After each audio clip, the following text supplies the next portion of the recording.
Halo guys, perkenalkan aku Triani Romaito Tegatoro. Nah, di sini kami ini ingin mendengar bagaimana sudut pandang warga kampus mengenai kebijakan luar negeri. Yuk, simak videonya.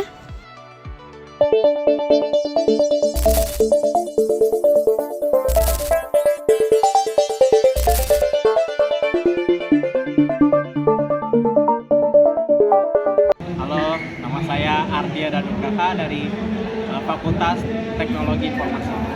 Perkenalkan, nama saya Molino Kretanata dari jurusan Kriminologi. Nah, dipanggilnya siapa nih? Dipanggilnya Ino. Oke, nama saya Habli Hanan, jurusan DKV.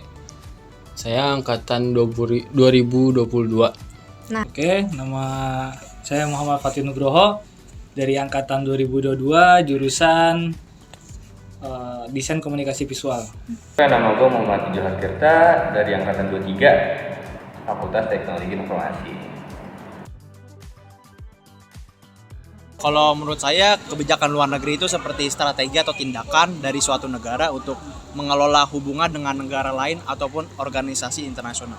Wah, Menurut saya, kebijakan luar negeri itu merupakan suatu rangkaian tindakan, strategi, dan keputusan yang diambil oleh suatu negara dalam menjalin hubungan dengan negara-negara lain, serta dalam suatu organisasi internasional. Berarti apapun yang terkait dengan luar negeri gitu ya? Iya. Kebijakan luar negeri. Setahu saya kebijakan luar negeri itu kayak merangkai dan mengatur kayak sebuah negara dan mengelola untuk kerjasama di negeri-negeri di luar juga. negeri. Kebijakan luar negeri ya.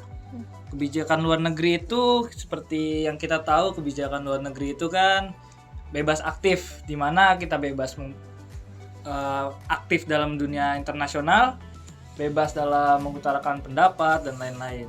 Jadi seperti yang kita tahu, prioritas dari kebijakan luar negeri seperti contohnya beberapa, yakni menjaga kedaulatan, melindungi kedaulatan, dan menyelesaikan beberapa problem-problem hubungan negara sesuai dengan diplomasinya. Oh, kalau di era Jokowi mungkin ini ya. Di era Jokowi itu berfokus kepada Indonesia itu memposisikan dirinya buat lebih baik di negaranya di Asia Pasifik. Terus juga mengatur ekonomi juga dengan kerjasama dengan luar negeri juga bisa. Oh, berarti lebih berfokus ke Asia Pasifik dan ke hubungan ekonominya ya, Kak? Iya.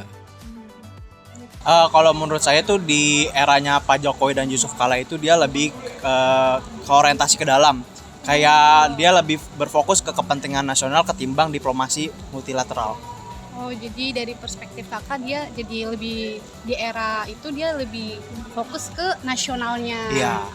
Oke. Saya politik bebas aktif itu merupakan suatu pendekatan diplomasi yang dilakukan oleh suatu negara untuk menjaga kedaulatan, kebebasan, dan kepentingan negara sambil menjalin hubungan kerjasama dengan negara-negara lain tanpa memihak pada suatu blok kekuatan manapun.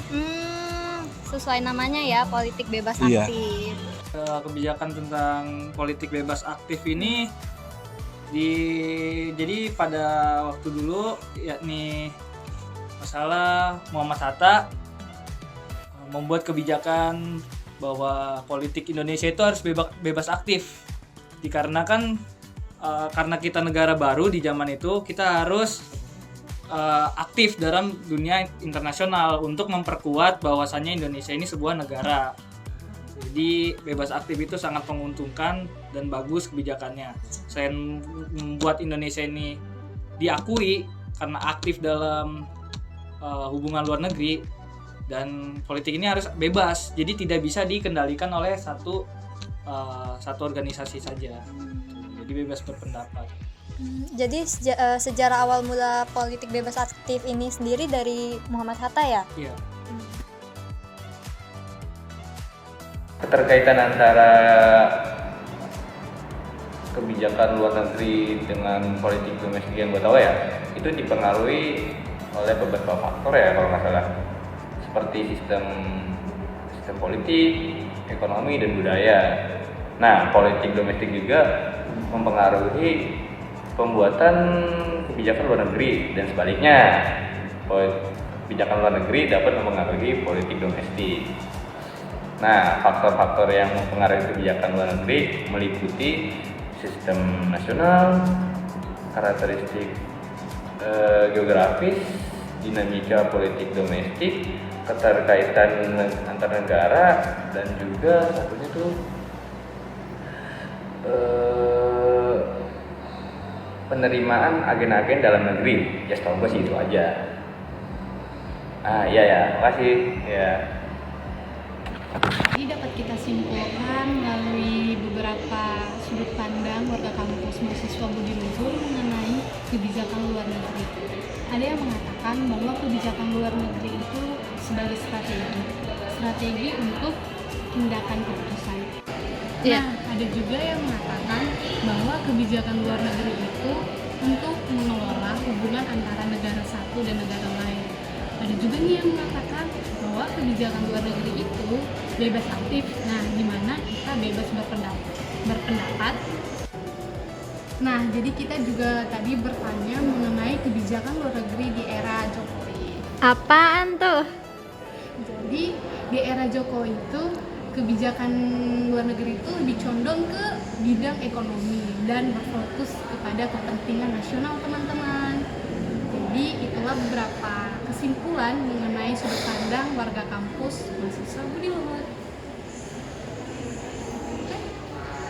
Seperti itulah sudut pandang warga kampus mengenai kebijakan luar negeri. Semoga video ini bermanfaat dan dapat mengedukasi kalian semua. Saya Bu Nena Khairunisa pamit undur diri. Sampai berjumpa di video selanjutnya. Dadah! Salam Budi Luhur. Dadah!